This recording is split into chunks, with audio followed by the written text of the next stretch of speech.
It's been a minute since we built a budget rig on this channel, and I've got the itch. So let's put together a gaming PC that not only kills it in performance, but also be a machine that you're not embarrassed to put on top of your desk. Now, as always, everything in this video won't stay these prices forever, especially considering I like to buy components when they're on sale usually. So instead of using this video as like a one-to-one perfect guide, use it as a jumping off point to get some ideas for your next budget build. Oh, and I'm in the USA using US dollars, so for all my Bangladesh homies watching, or any other country for that matter, all these prices might be higher or lower in your region, so just keep an eye out. But I will have everything in this video linked in the description below. Let's start off with the platform we will be using. At $300, there's no way we can do something that has DDR5 support. The best we can do is either AM4 or an old X99 server CPU, but that wouldn't be upgradable and it would be very power hungry. So between those two, I definitely chose AM4. Going AM4 allows us to have access to nearly an entire decade of chips to choose from in terms of future upgrades. So we can choose something affordable now, but if we want more power in the future, we can just slide in a new CPU without changing out our entire system. And that kind of flexibility is almost unheard of in this price budget, so I'll take every win we can get. The processor that was chosen is the Ryzen 5 3600. This is not a new CPU by any means, as it was originally released in mid-2019, but it still has a lot of horsepower and utility for the small price we paid. 6-core, 12-thread processor that can boost up to 4.2 GHz, all while still having a 65-watt TDP. So it's going to give us a ton of room for multitasking, as well as high enough single-core performance to push any graphics card that would fit into this budget. And luckily, this is TPM 2.0 compatible, meaning we get access to Windows 11, and certain games like Valorant and League of Legends will work fine. But other than that, there really isn't much to hate about this chip. But how much did it cost? Well, that's where things start to get interesting. Now, normally you could go onto eBay and find this exact processor for around $35, which is a pretty good price for what you're getting, honestly. But there's always deals to be had around every corner. If you're a frequent viewer of this channel, you'll know I am very partial to getting bundle deals, especially on sites like AliExpress. It's very common to find combos of CPUs, motherboards, and RAM all shipped together at an affordable price. The obvious downside is that you don't get to customize your exact specifications on the motherboard features or RAM speed, not to mention the brand names, but I believe this is worth it for how much money you save overall. And that's exactly what I did for this build. The motherboard included in this bundle is some no-name company called Kleesri, which is just the word killer spelled wrong. But even so, this motherboard has all the basic necessities we need. 2 DIMM slots that can handle 32 gigs of DDR4 RAM up to 3200 megatransfers per second, an NVMe slot capable of some pretty fast speeds, and all the features you'd expect like some SATA ports and gigabit Ethernet. Now, this is an A520 chipset, and the VRM cooling is questionable at best, so I don't recommend putting in the highest end processors like a 5800 X3D. But for most AM4 chips out there, this thing would have no problem. The I/O is a bit sparse, and sure wish we had some nice features like BIOS flashback and onboard RGB control, but we're on a budget. Sacrifices need to be made. But no sacrifices were made with the RAM. They're just 2 sticks of standard DDR4 memory clocked at 3200 megatransfers per second, totaling out to 16 gigabytes. That's just about what you'd expect at this type of budget, and I've actually used this RAM in a previous build, and I had no issues with it. So for the processor, the motherboard, and the RAM in a combo on AliExpress, after using whatever silly coupon codes they make you use and before tax, it totaled out to $102.68. Now let me tell you, if we went to Amazon or eBay for these components, I guarantee we would have paid double. So while this is a surefire way to get these components for a good price, it's always worth checking out your local used marketplaces to see if there's any good deals to be had from your local community. I don't like to do that in videos usually because, well, I'm trying to be fair to the entire world who watches this content. But please be open-minded when searching for components, and if you can't find anything better, well, this will be on AliExpress waiting for you. When you buy processors like this, they unfortunately do not come with a cooler, so we will have to buy one separately. Luckily, there are many very affordable 4 heat pipe air coolers on Amazon for around $15 to $20, but sometimes they go on sale and you can save even more. I got this Cooler Master Hyper Spectrum V3 from Amazon for only $10 brand new. It's a standard air cooler and comes with a 120mm ARGB fan. So we can change the color according to our aesthetics and keep our processor running cool. Not bad for $10. Real quick guys, I wanted to show off the new GPU hats over on jasonwhitmer.store. I designed these myself and I absolutely love the quality. You can get team red, blue, or green in a bunch of different hat colors. So if you want to support the channel and show off your hobbies to strangers, check the link in the video description. Moving on to storage. At this price point, I usually recommend the most storage you can afford. Whatever you buy will probably outlast your computer and go into your next one. So don't be afraid to buy a little bit more storage than you think you'll need. But we are trying to stick to our budget, so I'm only going with half a terabyte, which is enough for dozens of indie games and a couple of AAA titles as well, all at the same time. Definitely enough to get any new gamer started for sure. This is a Gen 3 drive that is available on AliExpress and Amazon for around $30. 512 gigs of space with speeds up to 3000 megs per second. I think that combination is a pretty good deal for 30 bucks, considering SSD prices are sky high right now.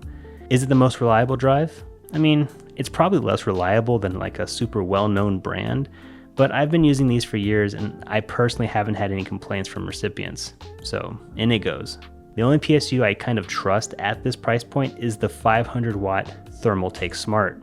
It's not the best PSU by any means, but it's better than all the other garbage on Amazon and Newegg at this price point, and it's readily available year-round. You can even save some money if you can find it on Amazon resale.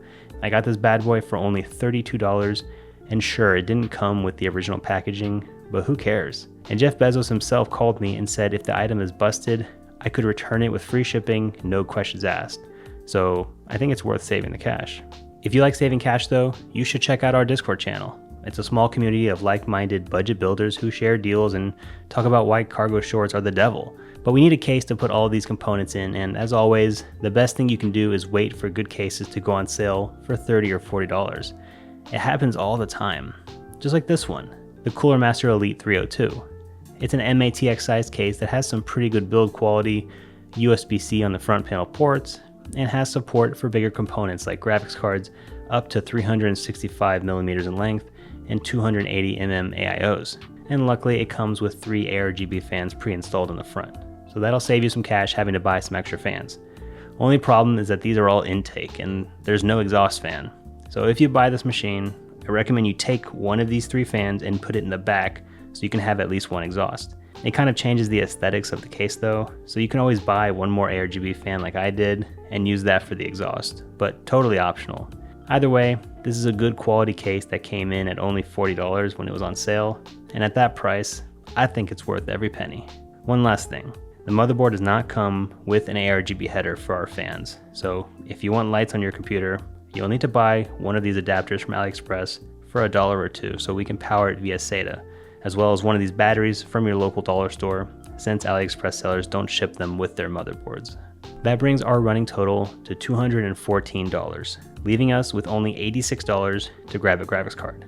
For that price, we could go out and get a GTX 1070 or maybe even a GTX 1080 if we're lucky, but I think going over budget this one time might actually be worth it if we're talking maximum value for performance.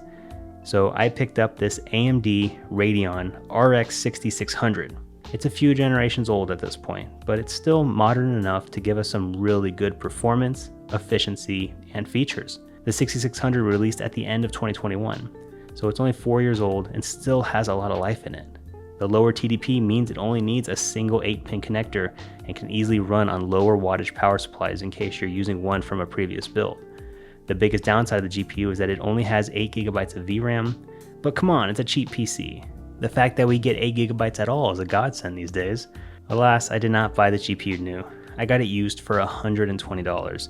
But, I think spending the money over the budget is absolutely worth it, and will probably save lots of money on your power bill compared to a bloated X99 server CPU and a GTX 1080, especially if you're in Germany. The RX 6600 is not a 4K card. Hell, it's not even a 1440p card, but it has amazing performance in 1080p and can do a lot of 1440p at good frame rates in a lot of games. And it has FSR2 included, so you can get some really good upscaling on any games that won't run quite right. So sorry I didn't title the video $332 gaming PC, but if you wanted to get the price down to $300, you could buy a smaller SSD for $20 less and buy a cheaper case on AliExpress. That would get you down to around $300 easily. but I do think the little extra on the components that we, splurged on is really worth your investment. But talk is cheap, so let's get everything plugged in and do some testing to prove that this PC is worth your hard-earned cash.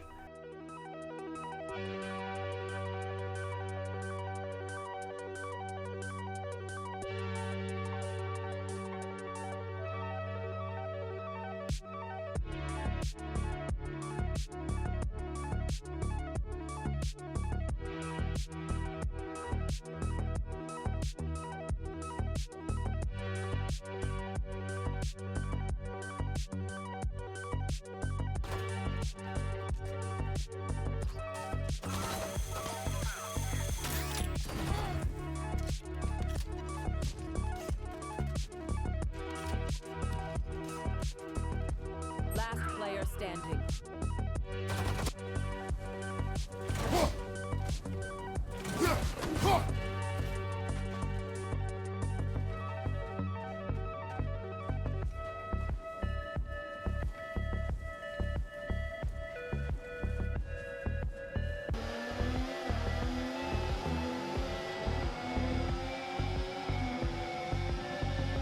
We can now use DRS. DRS now available. Okay, mate, this is the final lap of the race. Final lap.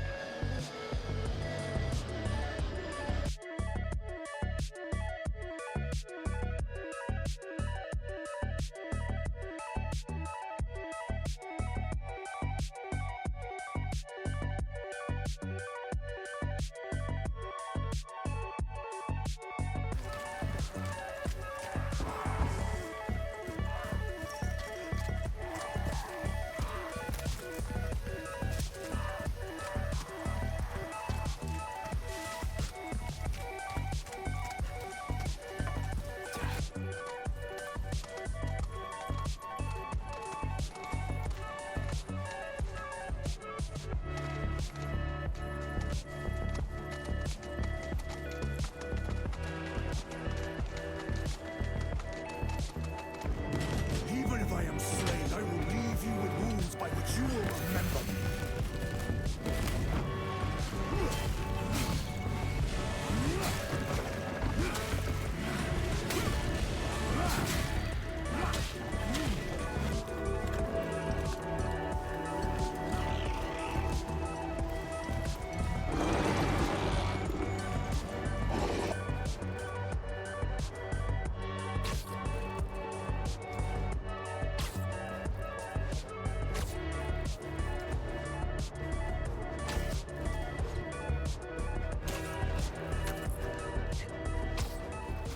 For a little over $300, I think we proved that you can build a good-looking, upgradable, and power-efficient PC in 2025. You just need to be smart with your money, look around for deals, and remember to be flexible. Just because you can't get something in this video for the price that I did, doesn't mean you have to spend more money. Keep looking, and I guarantee you will find an even better deal right around the corner. Thanks to all the channel members for supporting the channel. And if you want to also help support independent creators like me, consider becoming a member by clicking the join button below, or just get subscribed for more technology content. My name's Jason. Thanks for watching.